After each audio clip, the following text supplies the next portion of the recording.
Welcome to chapter, Confusion of Infinitive and Gerund. One of the most common grammar mistakes in English is using the wrong form of the verb after certain words. Should we say, to swim or swimming? That depends on the verb that comes before it. For example, we say, I enjoy swimming, not I enjoy to swim. In this chapter, we'll learn how to choose the right form, infinitive or gerund, and fix common errors easily. Let's break it down. Some verbs are followed by a gerund, that's the verb ending in ing. Others take the infinitive, that's just followed by the base verb. For example, I enjoy reading is correct because enjoy is followed by a gerund.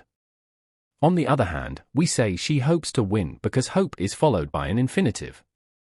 We'll also look at a few tricky verbs that allow both forms, but with a difference in meaning. Here are some common mistakes. Saying I suggested to go is incorrect, it should be I suggested going. That's because suggest is followed by a gerund.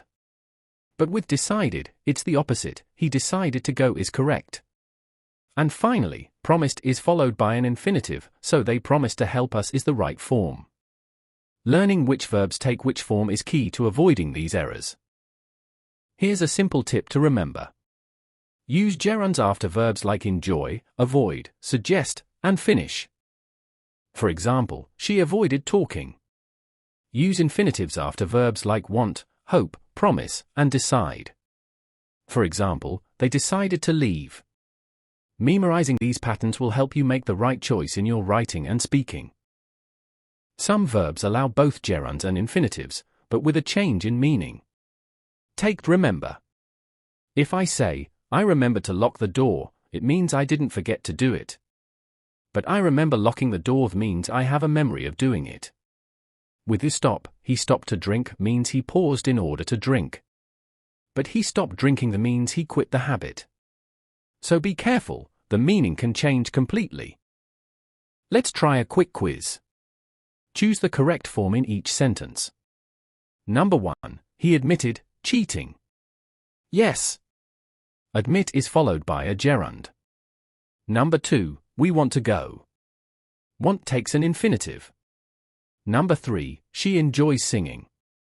And number 4, they decided to leave. Great job! Keep practicing and these forms will become natural to you. Let's wrap up.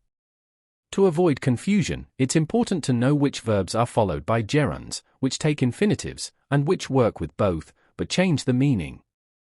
With regular practice, you'll avoid these common mistakes and use English more confidently and accurately. See you in the next chapter. Prepared by K. Rajendra Prasad.